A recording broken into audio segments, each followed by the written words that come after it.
Missed an episode of your favorite podcast? Choose from over a decade of content in our archives, not just the latest episode. All free at GCNlive.com. This is your call to action. Get prepared, America. Economy, survival, energy, disasters.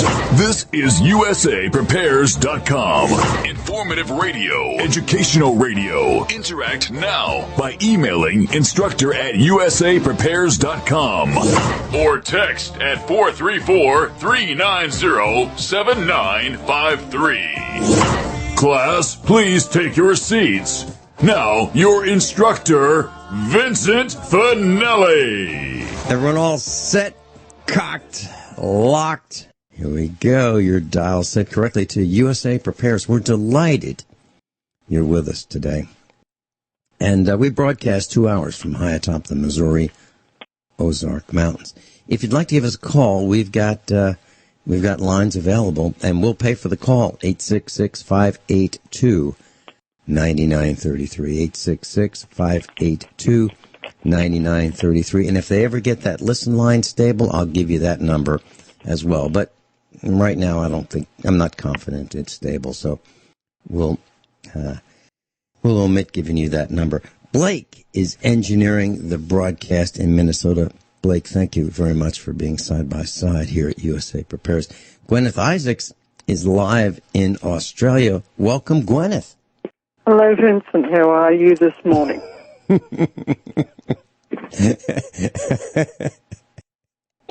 Gwyneth, it's dark, isn't it? It's dark. Yeah, 1 a.m. 1 a.m. in Australia. Yeah, we've actually wound our clocks back so it's midnight. Oh, that's great. That's great. So, yeah. Well, I'll tell you, it must have been rough when you were broadcasting with me at 2 a.m. and then 1 a.m. and now it's just midnight. That's midnight. A little better, right? Yep. Yeah. It's a bit better. Yeah. Yep. Hey, yesterday... I've got my wood-fired cooking range and a cup of tea, and so I'm happy. Great. Yesterday it was 73 degrees Fahrenheit here at the farm. This morning, I'm talking about yesterday afternoon. This morning, it's 28 degrees. 28. I mean, a massive, very quick temperature change. This is not good for anything. It's not good for the plants. It's not good for the animals. It's not good for anything. That is, I think, the largest swing in temperature in a short time that I've ever experienced in my life. Absolutely unbelievable. So, we've seen 20-degree changes in a day, 30. Now, gosh, over 40. So, have you experienced that in Australia? We can get those sorts of temperature changes, but it tends to be around about this time of year, and it tends to be over a period of about a week. So we go in degrees Celsius here, and you might get one, in the first part of the week, you might be getting temperatures of 30, 35 degrees Celsius, and then you'll get a cold front comes through, and then by the end of the week, you're down to 18 and 15 degrees Celsius during the day. So that's pretty substantial, but not as substantial as what you're talking about.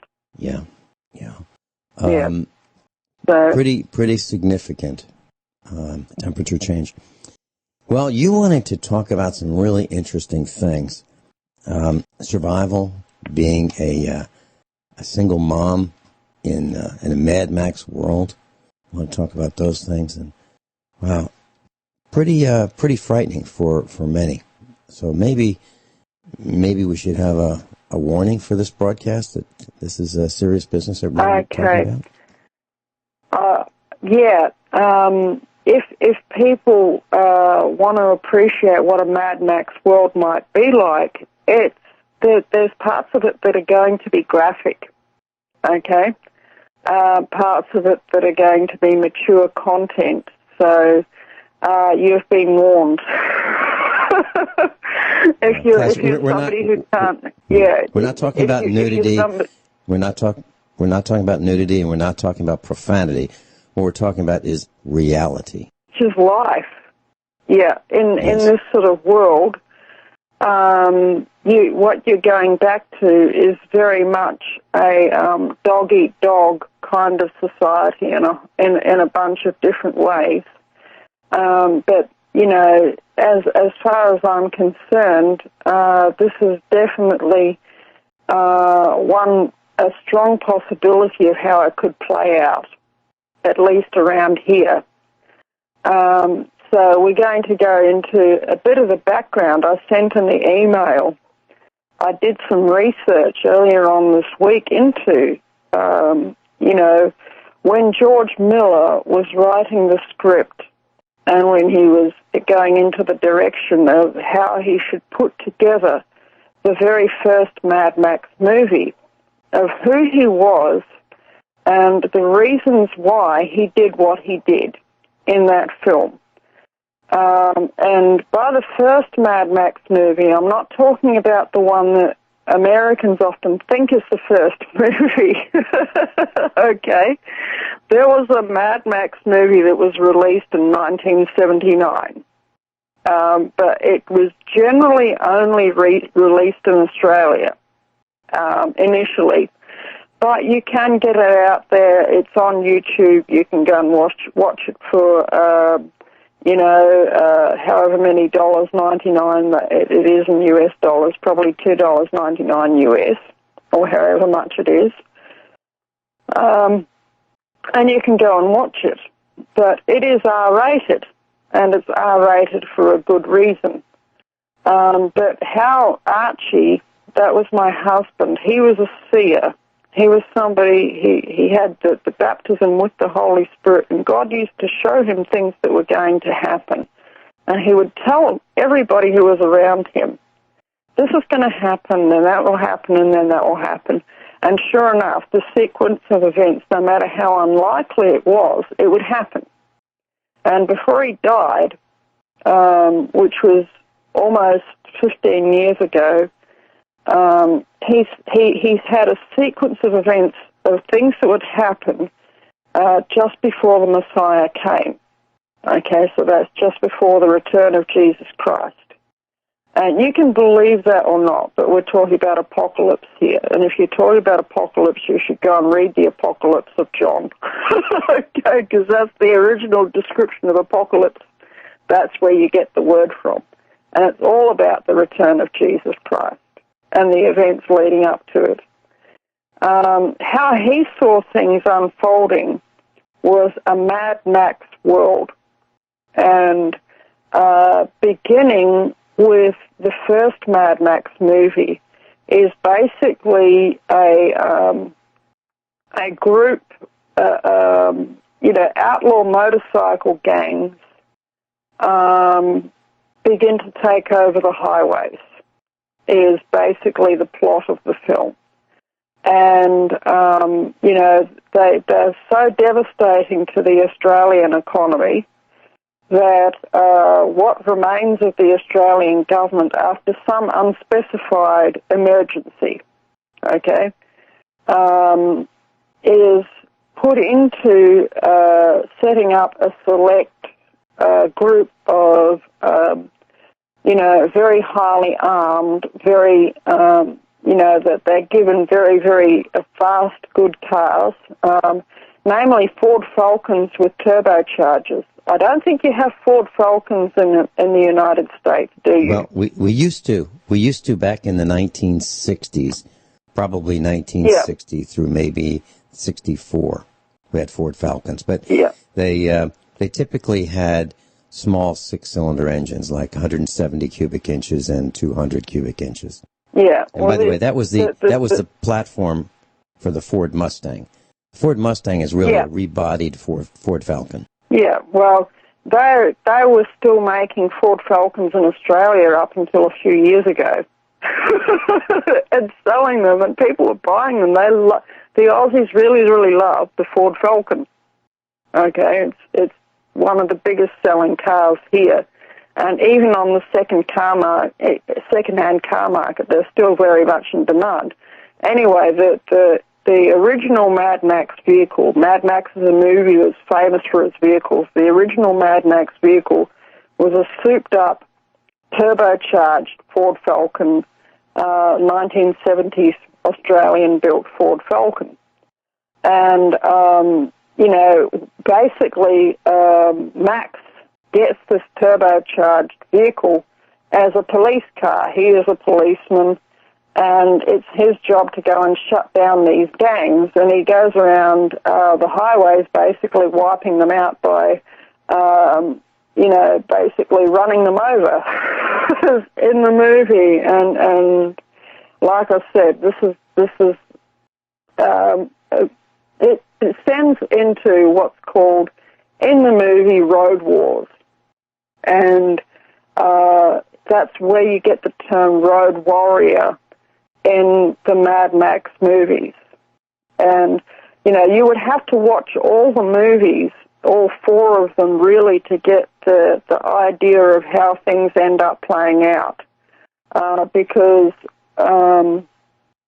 we don't have very many nuclear reactors in this country, but we have a few, and apparently they go la-la in the Mad Max movies, okay?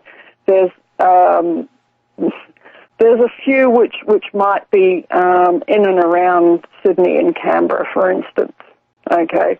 But the locations, I don't know where they are. They're just somewhere in that area of the country. And in the movies, that's the area that receives the brunt of whatever it is that wipes out the whole country. So it's never really told, but it's implied that it's some sort of a nuclear catastrophe. Like, for instance, in the Thunderdome movie, Max has a Geiger counter. He tests all of his water with a Geiger counter. And he has some guy coming in from the desert, and he says, pure, fresh water. And then Max, has his Geiger counter, goes over the water. And he says, no, thanks, mate. That might be a good idea. It's interesting you mention that, because we've had some severe flooding. 5 inches of rain in 7 days. Septic systems have cross-connected with potable water. Lagoons have cross-connected with potable water. I think a Geiger counter might be something we might all want to have. Guineith Isaacs is with us. And Guineith, I looked up the Ford Falcon, and in the United States, it reigned from 1960 to 1970. And actually, they had a crossover kind of a model that they couldn't figure out what to do with, the 1970 and 1/2 Falcon. But there were 3 generations of Falcons in the United States. I didn't know about the third generation. I knew about the first one and the second one, but not the third. We've got Dan in Texas. Dan, welcome. You're on with Guineith Isaacs and me, and Finelli. Hi, thank you. I listened to you 2 months ago, and then last week with Dr. Bill Deagle, and I printed out my 240 pages of the IRS.gov, publication 17, and now I'm ready to go to work on getting some tax deductions. Last time I spoke to you, you had mentioned about making sure you don't do any online, but I'm just wondering with the paperwork. No, I didn't say make sure you. Let me clarify. I didn't say make sure you don't do any online filing. I said I don't do any online filing. And let me just be careful and tell you why. See, I believe that the IRS gears up for lazy American filers, and they expect us to wait till the last minute of the last hour of the last day to file. So I don't want to disappoint them. So I file on April 15th, the last day that they're expecting me to file without an extension.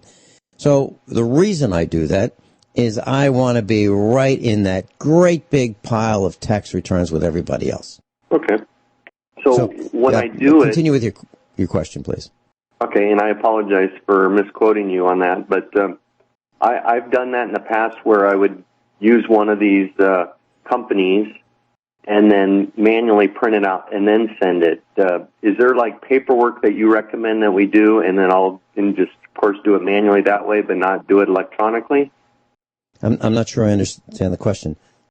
So I hate to use the word TurboTax, but that's what I've used in the past. No, don't. Okay, all right. First of all, don't use TurboTax, and I'll tell you why. Intuit Corporation has lobbied the federal government to keep the tax laws complicated.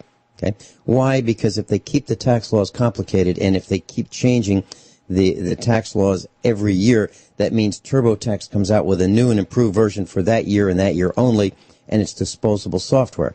So they sell you a new box of TurboTax every year. Okay, so we don't want to support a company that's like that. We'd rather have more simplified taxes. That's number one. Number two, why would you use TurboTax to complete the forms after you've done all the work? Why not complete your own forms and save the money and not pay TurboTax?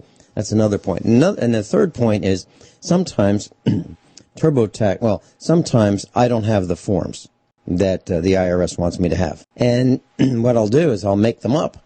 I'll take a piece of paper, 8.5 by 11, maybe a lined piece of paper, whatever I happen to have. Maybe it's a little odd sized, and I will use that piece of paper, and I'll write whatever I think the form is that they want me to use on that piece of paper, and I'll put whatever numbers I think they want me to put on there. I may not get them all. I may not have all the categories, but I do my best. And now I want you to read between the lines here, class. So I do my best, and sometimes I don't have room to write things about, under penalties of perjury and things like that because that's a lot of work. So I write what I think I need to write and no more. Let me give you another example. So we got a tax form from the county, and they wanted to know how many cows, sheep, hogs, horses, tractors, computers. They wanted a list of everything. And they want it on their form, which is larger than 8.5 by 11. Well, that doesn't really fit my filing system too well. So what I did was I photocopied it. I have a photocopier here, which, by the way, was a tax deduction. And it's an older photocopier. So I reduced the size from their legal size to 8.5 by 11. And I sent it to them. Now, it didn't have all the information that they wanted. And so one of the things I said was that they wanted to know how many of each. And I said, well, I don't know. This is an estimate, but I don't know. This is just, my estimate. What I'm telling him is, I don't know. And you're not going to hold me to it because I'm telling you it's an estimate. Okay? And other things that they wanted, I didn't have room to put that on the photocopy paper. It just didn't fit. Do you hear what I'm saying? I don't necessarily comply. And hold on, and we'll take the rest of this through the... Thank you. Right after the break. But, so they called me and said, hey, we need the original. Oh, shoot, I threw it away. Darn. We'll be right back. Class, Guineith Isaacs is with us. And Guineith, I just want to let you know that I said earlier this week that if anyone had any tax questions, because April 15th, the tax deadline for filing returns without an extension is coming up on us. And if anyone had any questions, I'd be glad to entertain those and try to help as best I could. And Dan called earlier this week, and this is the second time. And Dan, you've encouraged me. You've encouraged me to feel that humanity, we do have a chance, because what you're doing is you're taking a stand and you're being proactive and you're trying to reduce the amount of money that you give the government. As a matter of fact, because of you, Dan, I'm being very serious, because of you, I'm going to do a special broadcast with Bill tomorrow afternoon on GCN at 4 p.m. Central Time, and it's going to be about taxes. So please continue with your question. Okay. So last time we spoke, you told me to go on YouTube, Extreme Tax Deductions. It's a 7-part series that I think you thought was going to be 1 part. And anybody that wants to save money and put it right back in the IRS's face, I think that would be a good step for everybody through YouTube. My question is, I've got a side business, and I'm just trying to do the due diligence. I'm looking forward to an audit, and I'm telling my associates and my family, hey, let's do this, where if we're going to do an audit, we're going to spend the whole day and have fun with the IRS, and it's going to be an education. I just want to make sure I have the right paperwork that I'm filling out. So I don't want to use theirs. I want to make my own? I'm kind of confused on that. Well, I'm not saying that you have to make your own. I'm just saying sometimes I do. Sometimes if there's a schedule of depreciation items, I might not like their form. I might find that spaces aren't conducive to what I want to put in there. I might not be able to fit my notes in there. I might just take even a yellow piece of paper, like a legal pad piece of paper, and I might write my depreciation schedule on there. Now, if I do it year number 1, well, the next year I've got to do the same format, and then the year after, and then, it keeps continuing for 7 years or more, depending on the depreciation schedule of that particular property or piece of equipment that I'm depreciating. So what I'm saying is, yeah, I make up my own forms. I do. I don't throw it in their face, but sometimes, I use mostly their forms, but if I don't want to, I'll use my own. And I haven't found anything in any IRS literature nor regulations that says you will use our forms. I haven't seen anything. It's allegedly a voluntary system. So why would I have to use their forms if I'm volunteering?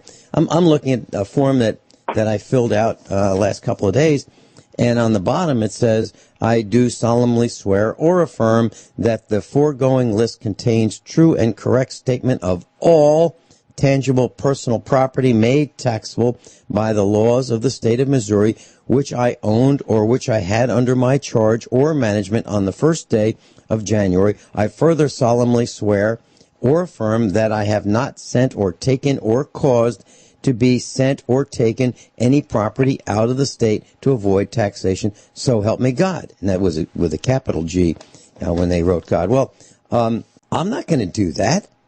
Why would I say that I swear that this is accurate? Because I don't, honestly, I'm not talking about tax evasion. I'm saying I don't know. I don't know all the property. I don't know all the laws. So I'm certainly not going to agree to solemnly swear or affirm that this is a complete list when I don't know what the law is. So I write, this is an estimate. And sometimes I will cross through the part where they say I do solemnly swear or under the penalty of perjury, I affirm. I cross that out and I initial it. And what that's saying is I'm modifying this agreement. I don't agree to solemnly swear or affirm because I don't know. And I'm not willing to be hung for making a mistake. I'm not talking about evasion. I'm talking about making an honest mistake. Because I'm not willing to be hung for making a mistake. Are you with me, Dan? Oh, definitely. And I guess I'm thinking of, and I've only listened to you a few times through the YouTube and Dr. Deagle. I feel like there's a book there you're ready to write about taxes for dummies that I'll buy 10 copies of.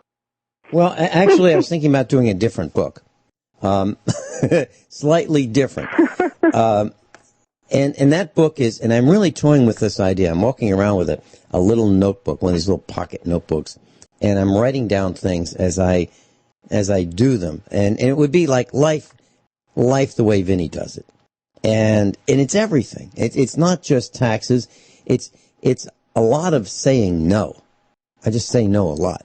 And what I'm telling you is, when I get a tax form and they say, here's what you do, this is the standard tax form. I go, no, not for me. It's not, because I don't agree to it. Dan, here's a good takeaway from this question in this call that you've made. When you see a contract that says standard contract, that's not a standard contract. It's a contract that they call a standard contract. Okay. So you can say, well, this is my standard response to your standard contract. I'm going to cross out these 17 lines and initial them because I don't agree to them. Make sure you read everything. Make sure you read everything before you sign it. You go to the car dealer and they want to give you a loan. They go, here, sign this. They go, well, I haven't read it. And they go, okay. And then they're tapping their pen because, you're now into 3 minutes of reading it. Well, it's going to take a day to understand what it's about. So I don't sign anything without reading it. So keep that in mind. But so what you can do, Dan, is you've read that publication 17. You write in the margins of the printout that you have what your understanding of what their words mean to you. And then you use your understanding to put the numbers on the piece of paper that you use, whether it be their piece of paper or yours. And sometimes when I photocopy, I don't get it exactly lined up. It's not perfectly straight. Sometimes it's, sometimes it's hard to read. Sometimes it's easy to read. I can't help that. I didn't make the photocopier. I didn't make the toner. I didn't make the paper. I just do my best.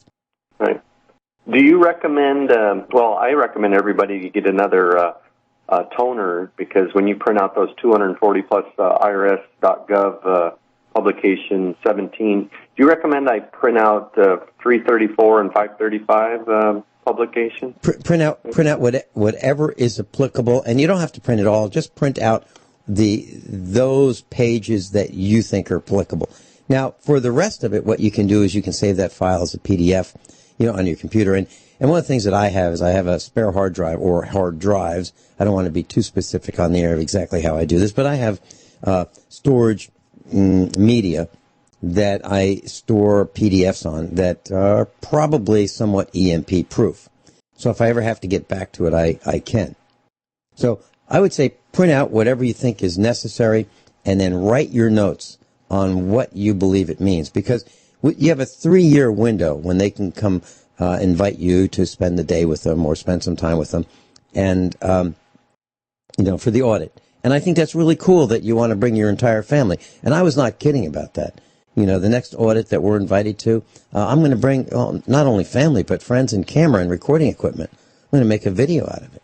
I really am. Unless they want to come here. If they want to come to our house, then we'll be on camera. We'll do it live and broadcast it. Oh, well, that'll be an experience. That'll be fun. And by the way, and when they ask you questions, let me give you an example. So you're at the interview, not an IRS interview, but you're at a job interview, and the guy says to you across the desk, he's the one who's going to make the decision whether he's going to hire you or not, and he says to you, "Hey Dan, do you always dress like that?"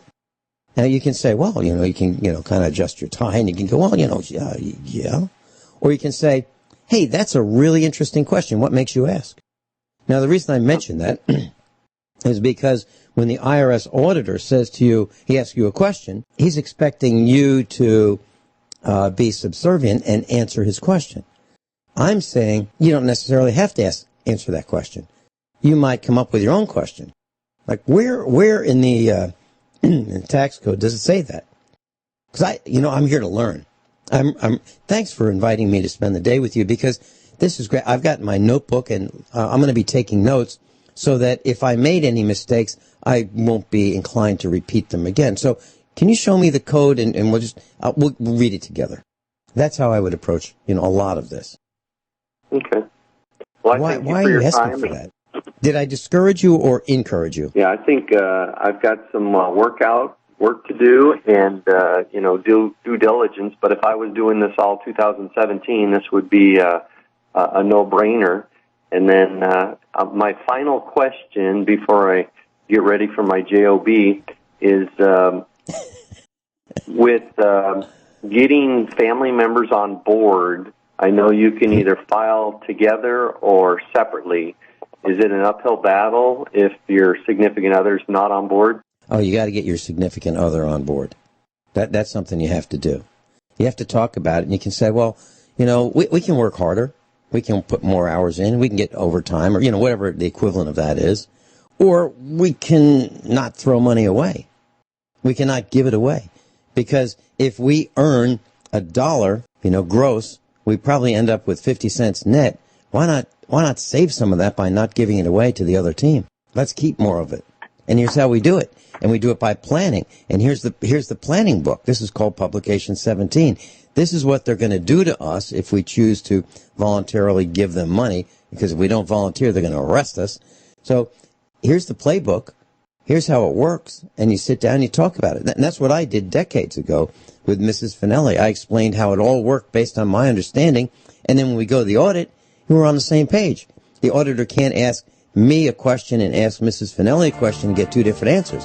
The auditor only gets one answer because we're on the same page. All right. Hey, thank you very much. God bless. Hey, God bless. Guineith Isaacs is with us, and we're talking about Mad Max. Guineith, please continue. Okay. Now, what I was going to say was that George Miller was actually a trauma EMT surgeon before he was a movie director.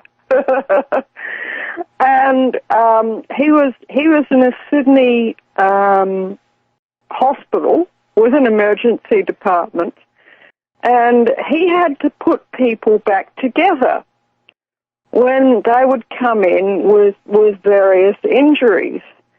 And the reason why, in my humble opinion, the Mad Max movies are so believable, although they are extreme and apocalyptic and such like, is the injuries are so real. And the reason why the injuries are so real is because George Miller is on record as saying that at one time or another he's actually seen most of these injuries come through his medical career. And that's something, and that's the reason why the things like the radiation details, the radiation sickness, the problems with fertility, all of this sort of thing that emerges as being problems in a post-apocalyptic world, the reason why they are in there is because he's actually a trauma surgeon, and he knows that these would be a problem in such circumstances. Okay? You know, Australia used to test atomic bombs for the British Crown.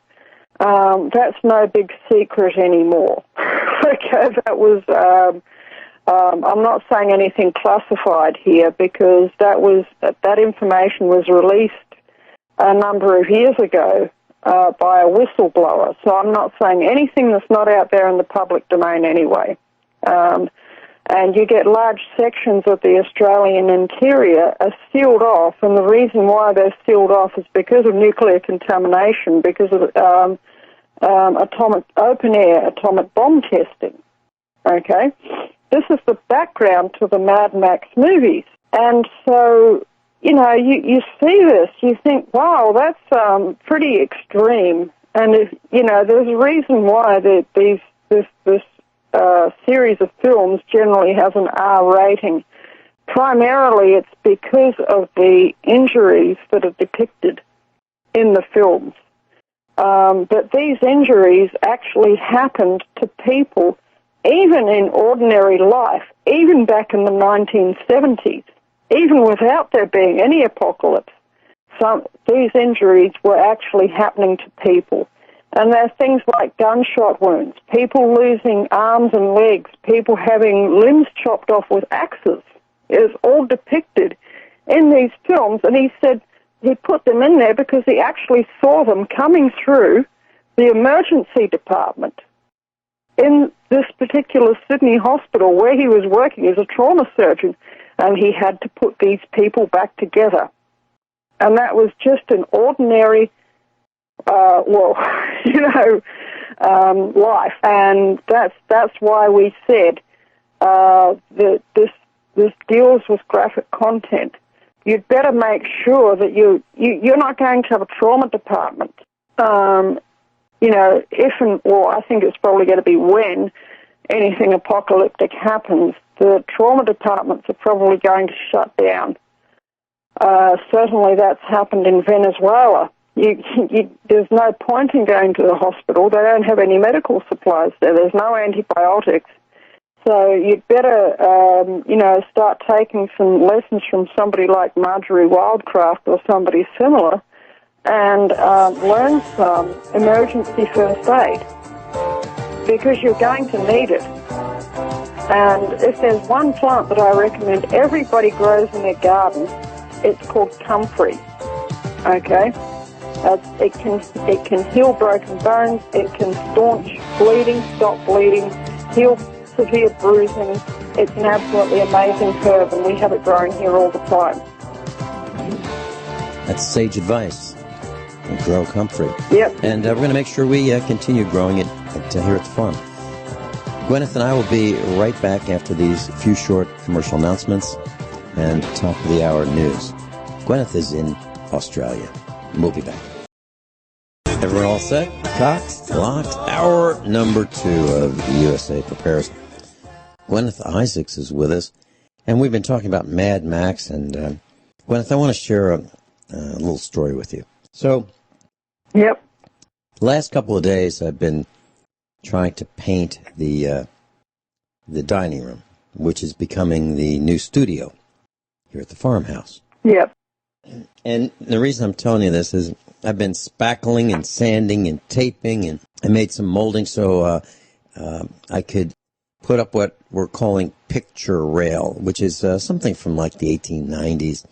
It's a perimeter molding dropped down about 10 inches from the typical ceiling, and you have these S-shaped hooks, and you hang your pictures not by driving nails into the wall, but you put these hooks along the rail that's near the ceiling, and then you use, kind of a rope or a wire or some, brass wire or something to hang the pictures from the rail. So you don't put more holes in the wall, and it's actually stronger, because you may want to put these pictures not exactly where a stud lands. So, if the picture or the painting is so heavy that it'll pull out of the wall, it's a much better way of doing it. So I've been working on that and making molding and reshaping molding, and it's been taking weeks and weeks and weeks just to get this one room to where I'm happy with it, rewiring it, that kind of thing. And so went to get paint, and Mrs. Finelli and I picked out this color that we like, and it's made by Glidden. I've been buying Glidden paint for years and years and years. And it's a standard color, so you go to the color rack, where they have these samples, and you pick the color you want, and you say, this is the one I'd like, and they go, okay, that's number 1, 2, 3, and they can enter that into their computer, and out they put the gallon of, it tells them what kind of a tint base to use, whether it be a light tint base, a medium tint base, or a darker tint base. They put that in, and they hit the go button, and out comes the tint. They shake it, and there you go. Well, all of the Chinese factory outlets, Walmart, have replaced their good old trusty machines that make these tinted paints based on their color chart, or they can match a color that you have. If you have a sample, they can read it with their scanner, and they can try to duplicate that color. Well, we got the first gallon and put it on. It was great, except it didn't cover all the walls. So 3 walls had parts that weren't painted. So we went to get... Oh, dear, I can see what's coming. My husband was a painter and decorator. Your problem is not unique.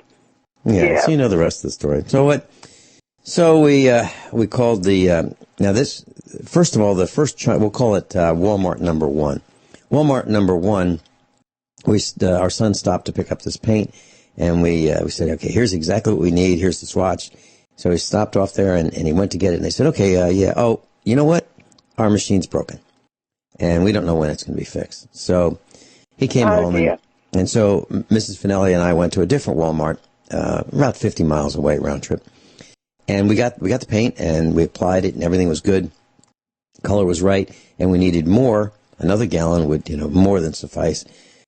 And we went there, and, well, they couldn't... We had the label that said how many units of each tint color they applied to the first tint base. Well, they couldn't get the machine to give them the same number of units of the different colors to make the final color. They could not override. So the machine said, oh, no, you don't know what you're doing. We know, the machine knows what these tints should be and how much. And we said, it's not going to make the right color.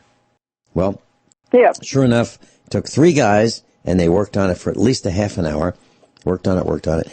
And the first gallon they made wasn't close enough. Second gallon might have been okay, but we didn't know. So we took it home and tried it, and it wasn't.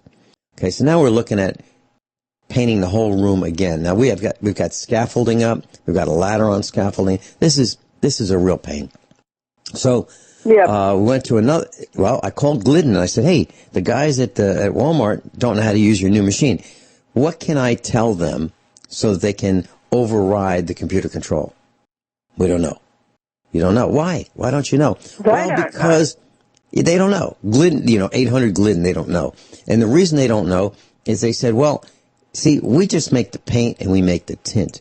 And we pick the colors, but we have a hardware company that makes the tinting machine, and we have 2 software companies that make the software to make the tinting machine work, but we don't know how to tell the software what to do because we don't do that. The software company does. Oh, well, right. Walmart, yes, I mean, this is kind of unbelievable.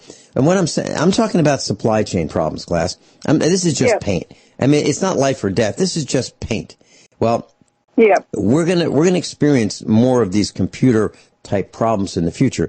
So Glidden can't tell me what I need to tell those guys. Do they hit Control Alt plus plus plus, or what do they do on their keyboard to allow them to override the computer automated color selection system? They didn't know, and the guys at the Walmart didn't know. Now 3 of them, including the paint manager, didn't know. So in desperation, I said, I've got this room apart. I'm moving the studio. Everything's all, the equipment's apart. So I got to get this done. Well, and I don't want to temporarily put the studio back together and then take the scaffolding down and then put the scaffolding back up. So I called a different Walmart, and they said, oh yeah, the guy's here. The guy who's fixing the broken machine is here. I said, okay, can he override this? Oh yeah, he can do it. I said, I'm on my way. I'll be there in 30 minutes. He's going to wait for me. Well, he didn't wait. So, oh dear. And I couldn't find the gal I talked to who took all the notes of exactly how to mix this. She was gone. They paged her twice over the system. What I'm saying is that there are plenty of places where the supply chain can fall apart. And I'm just delineating a few of them that, I experienced with an insignificant problem about just paint. Well, a gal from another department, like the cloth and, the fabric department. She saw me and she came over and said, can I help you? And I said, well, here's what I'm trying to do. She said, well, let me try to figure it out. She was pretty intuitive and she figured out how to mix this paint. Wow. And it's perfect. So what I'm saying is there are problems with the way we're hiring people. We're hiring people that don't know what they're doing. We're hiring technicians to install systems that don't train people on how to use them. We're hiring people at the 1-800 numbers that don't know the answers to the questions. I mean, gosh, this is unbelievable. And Glidden's a pretty big paint company, especially if they're the main company that's selling paint in Walmart. I mean, that's huge, right? And they still don't know. That's right. Right. So the problem is, this is something that's this is just a simple example of what we're going to see in the future, in my mind. Now, to make this worse, I'm waiting while these 3 guys are trying really their best to figure out how to make this color. And a guy comes up. So these guys are concentrating, looking at the machine. They've got their backs to me and Mrs. Finelli and our son. They're working on trying to get this right.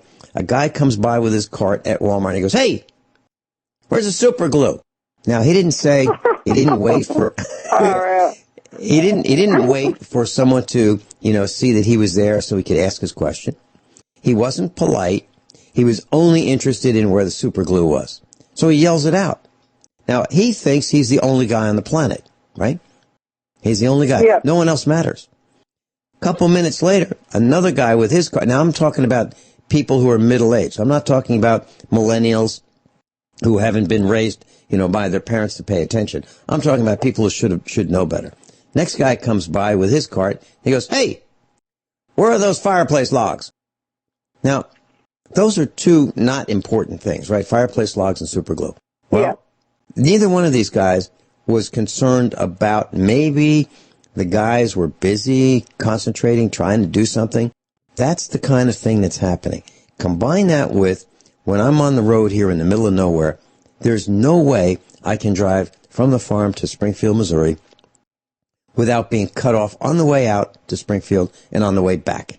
There's no way I can avoid being cut off by some jerk in a truck pulling a trailer. It's impossible. There's always one, at least, who takes risks of putting everyone in harm's way who's near him by cutting us off. And it's not like they're just picking on us saying, hey, Finelli's here, let's cut him off. They're doing it to other people as well. All I'm saying is when you're talking about Mad Max, We're talking about the supply chain problems. We're talking about people being angry. We're talking about people being disrespectful. We're talking about people being not polite. We're talking about me first. This is just the beginnings, in my opinion, of Mad Max. I would really, really tend to agree with you there. And there's another thing about the Mad Max movies as well, another few things. George Miller said in interviews, he said the reason why he made those movies the way he did, he actually lived through the fuel crisis, the oil crisis in the 1970s, okay? And most of the class was probably too young to remember that. I was an infant at the time. I don't remember it. But it hit the Australian economy really, really hard. And, you know, if this is such a big country, and it has very, very poor rail infrastructure, and it's getting worse. If you don't have motorised vehicles here, well, you'd better take a leaf out of Max's book and learn a bit of camel handling is all I can say. Guineith, in October of 1973, the Arab oil-producing countries decided they were going to limit the amount of oil that would be shipped to the United States. And there was a cartel known as the Organization of Petroleum Exporting Countries, OPEC. Okay. Now, they decided that they would limit about 5%. Our impact was we'd have 5% less oil. We'll talk a little bit more about the dramatic impact of that when we come back.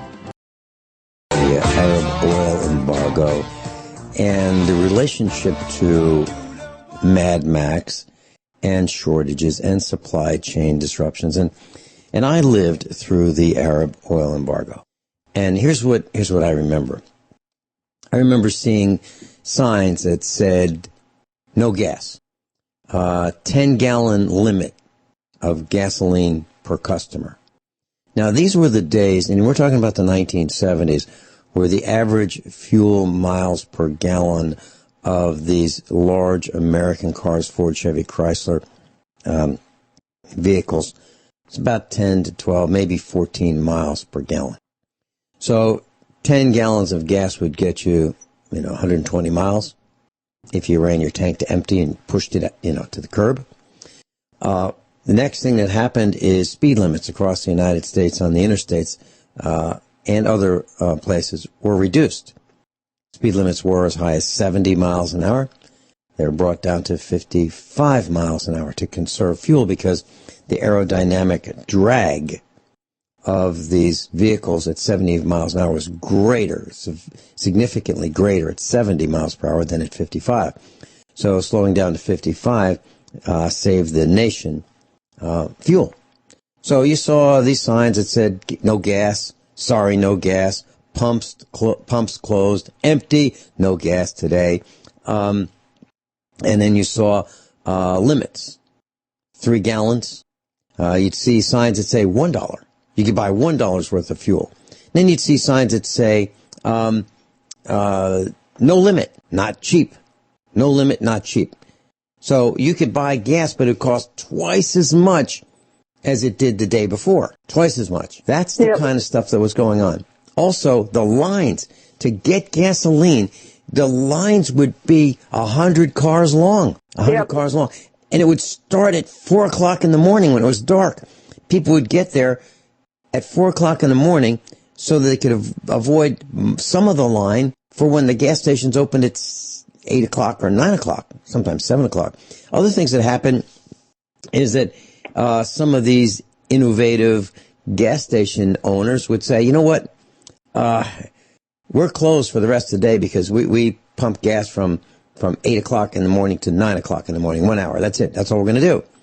Because that's all the gas that we're going to sell for that day, at 3 gallons per customer. Then they'd say, well, you know what? But if you need a tune-up, spark plugs, points, condenser, rotor, wires, maybe an oil change. If you need all that, we'll put your car up in the bay, we'll put it up on the lift, we'll do all that service. And then, of course, we're going to need to test drive it, make sure it works. So we'll fill it up with a half a tank. So if you bought, if you bought the tune-up, you could, get a half a tank of fuel. That's how bad it was. Yeah, and Cadillacs, people who had brand new Cadillacs were trading them for used Volkswagens, the Bugs. They call them Beetles, but we used to call them Bugs, Volkswagen Bugs, because they would get maybe 30 miles, 35 miles to the gallon. So a Volkswagen Bug, which was, laughed at, became really popular if you had one, because you could get from here to there if you had one of those. But the Cadillac was a paperweight or a boat anchor. And that's what it was like. It was terrible. Now, of course, the government... Did you have the odd and even number plates thing?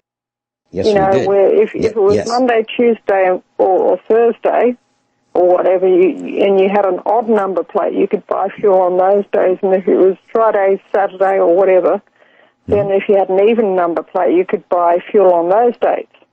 The way it worked was if you had the days, the days of the month, the first, second, third, fourth, you would look at the day of the month and you would look at the license plate that you had, and whether it be the first digit or the last digit of your license plate, that would determine if you had an odd numbered license plate, then you could buy gasoline on an odd numbered day, but not on an even numbered day. You're exactly right. It was miserable. And that didn't help the lines. The lines were still really long. But you know what the government did? They said, you know what? That's for you all. Now for us, we have important work to do, so we can get as much gas as we need. No kidding. Yeah. That's how it worked. It sounds like hell. It was awful. And it lasted 2 years. We'll be right back. Wow. Guineith Isaacs is with us, and there's a link to Guineith's Facebook page and Steam It page at usaprepares.com. Click on the Instructors tab, please. Guineith, I'm so glad you brought this up because, I'm talking about the supply chain, I'm talking about Mad Max, because I lived through a part of it. I mean, a small, tiny speck of the supply chain crisis. It affected everything. Everything that was plastic was affected. We had price controls. The inflation started increasing, and the government said, you will not raise prices. And when I worked at the auto parts store, we had to post prices of certain things because the government inspectors, detectors, and rejectors would come in and say, well, how much are your spark plugs? Is you can't raise the prices of them. And then you would see signs when people were in these long lines. I'm talking hours long, not 1 hour, not 2 hours, like 4 to 6 hours long. You would see a sign that one of the attendants would come out and he would have this sign and he would post it. It would be magnetic and they'd stick it on the last car. They would say, okay, this is it. This is the last car in this line. Even though there are 40 cars behind this car, this is the last one that's going to get... Yes. Yes. And it would say last car in this line.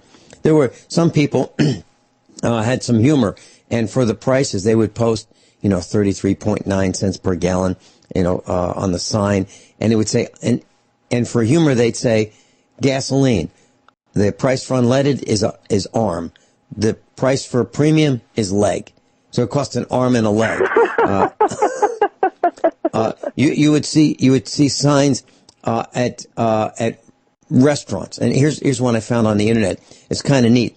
This guy had looked like maybe an Italian restaurant, and he was furious with the gas station dealers. And it says spaghetti, no limit. Gas dealers accepted, meaning no limit for everybody, but if you're a gas station owner, you don't get the unlimited spaghetti. It's kind of like what people think of lawyers. We hate lawyers, right? Like, dinner special. They hate the service station owners. Absolutely. Yeah. And then other service stations did something. They would say, gasoline for regular customers only. Now, here's what happened in the United States. There were these discount stations like Hess, H-E-S-S, and they popped up before the Arab embargo, probably in the 1960s. So you could buy gasoline for a few cents a gallon less if you went to one of these discount stations. So people would switch from their local neighborhood Exxon, which was Esso, E-S-S-O, which was the contest winner's name for S-O, Standard Oil, S.O. That was renamed E-S-S-O, which became E-X-X-O-N, and then that became E-X-X-O-N Mobile. But so the people would switch from their local neighborhood village gas station where they had their cars serviced, and they would still have their cars serviced there, but they would go to the Hess station for discount gasoline. Well, the gas station owners, these independent guys, took revenge on those customers that bought lower priced gasoline, and they said, you want gas now with this embargo? Okay, we're only going to sell it to regular customers. So since you haven't been a regular customer, take a hike. We're not going to sell you gas. So it became like a war. Mad Max. Yeah. It really did. Wars. And Road wars. I found it. Yes. I found a sign on the internet. And here, when I said the gas stations were only open for a short time, here's one. Commercial vehicles only. 9:30 a.m. till 10 a.m. A half hour. 30 minutes. Wow. Yes. And another one. Vehicles only. Yeah. Now, it reopened in the afternoon. That was 9:30 in the morning to 10 a.m. So for a half hour in the morning. But they reopened in the afternoon from 2 to 2:45. 45 minutes. Wow. That's how serious this was. It was terrible. And that was just a 5% cut. Well, it wasn't. It was more than 5% cut from OPEC, but it amounted to a 5% shortfall in fuel availability in the United States. So we made up for it, all but 5% we made up for, and it caused absolute panic, havoc. You couldn't get to work. I mean, unless you're a government employee, because they were able to get fuel, because their jobs are really important. But everybody else suffered, except for the police. You know, they're government. They got all the fuel as they needed to ride around. And what happened was it reshaped the Americans' way of looking at automobiles. So if you had this big gas guzzler, you know, a big full-size, and when I say full-size, they were big. You know, a Cadillac, big Ford Galaxies, big Chevrolets, big Chryslers, all those big, you know, 390 cubic inch engines, 352s, 360s, you know, all these big engines, 472s, they were almost worthless because you couldn't feed them. Yeah. And it shaped the new thinking in American automobile purchases. So people said smaller is better. So the guy with the smallest car won. I mean, that was really kind of neat. So we became more fuel efficient. And we were literally turning off lights to save energy because of the Arab oil embargo. Highways that would shut off the lights, and there would be signs someplace that said, lights are off to save fuel, to save energy. It was a dramatic, instantaneous change. And it was, you know, the net result was we became more fuel efficient. But the era of just getting in your car and just going for a drive, that was over. Was over. Absolutely over. Now that was an American kind of a cool thing to do. You know, just go for a Sunday drive. Any place in particular? No. You just get in the car, maybe with your family, and go for a drive. That was absolutely over. That whole culture ended. Yes. Well, it was something similar apparently here in Australia. I was, like I said, I was born in 1974, so I wasn't even alive for the beginning of the oil crisis.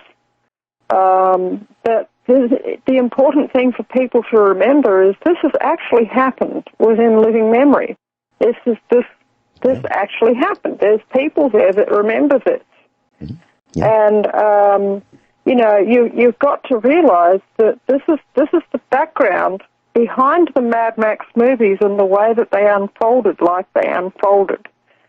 In the Mad Max movies, it eventually leads to complete societal collapse, okay, to the point where people, they go back to using donkey carts. There's one guy, he has a cart pulled by some wolfhounds or something like that, you know. In the Thunderdome movie, it begins with Mad Max, you know, driving a camel wagon, and he's converted. It looks like a 4-ton Ford truck or some such vehicle, covered truck, to be pulled by a team of about 6 or 8 camels. And you think, wow, that's kind of crazy. But for years, for about 50 years, before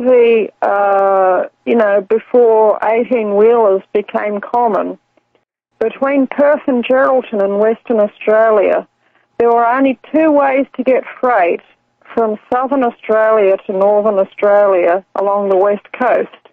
And that was, you could put them on one of a small fleet of ketches, that means small yachts, that would run up and down the coast and come in at the ports. They would come in at Jurien Bay, they would come in at Geraldton, they would come in at Port Gregory, and they would come in at Carnarvon along the west coast of Western Australia. Or you could go and see the Muhammad brothers, who were cameleers. And they had the camel trade. They had camel caravans running up the west coast overland from Perth to Geraldton. And the cameleers were operating all through the first half of the 20th century. And when my father was a small boy, he was living in Kalgoorlie. It was in Geraldton. And he had one of his relatives say to him, "Come up here and see this." And he came to the window and he saw the last camel caravan coming into Geraldton from Perth. And if you can imagine what it would be like to have an Afghan caravan of dromedaries, okay, they were using the 1-humped camels, not the 2-humped camels. That was what they used for all the overland freight in the early days between Geraldton and Perth, and between Perth and Geraldton, and even up to Carnarvon, and even up to Broome.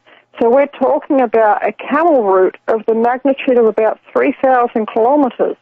And this is in living memory.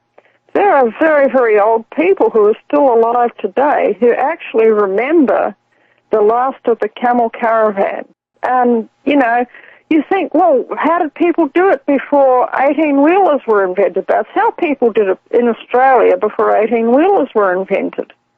And the western half of Australia was basically cut off from the eastern half of Australia, except for one dirt track, which was the Nullarbor Highway, the Air Highway. And that was only paved in the middle of the 20th century. And before that, it was quite literally a dirt track.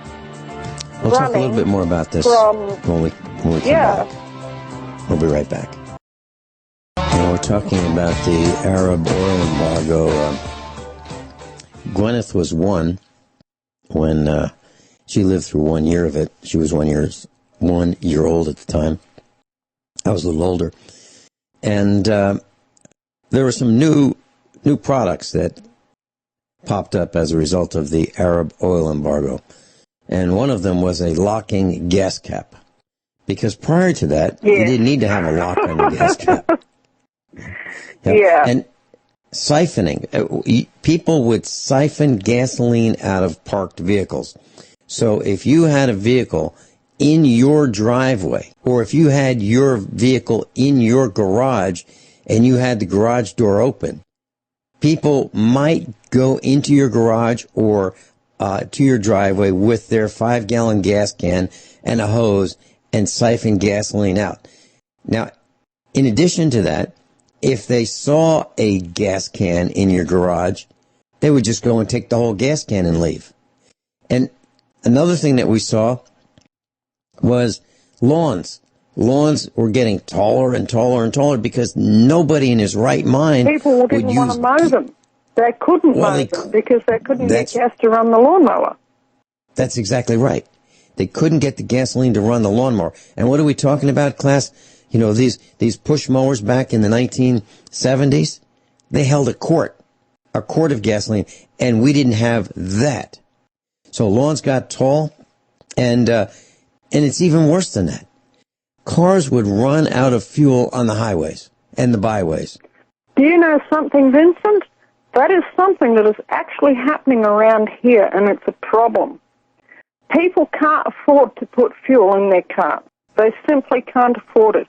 They'll pull, the car will run out of fuel, they'll pull it over by the side of the road, and they'll leave it there. And you'll come back the next week, and the same car's still there by the highway. And not only that, the local extortion racket, the local police, if they don't like you, they'll pull you over and they'll take the number plates off your vehicle. And then you've got a choice. You can wait for them to go away and run the gauntlet home, or you can leave your car parked on the side of the road.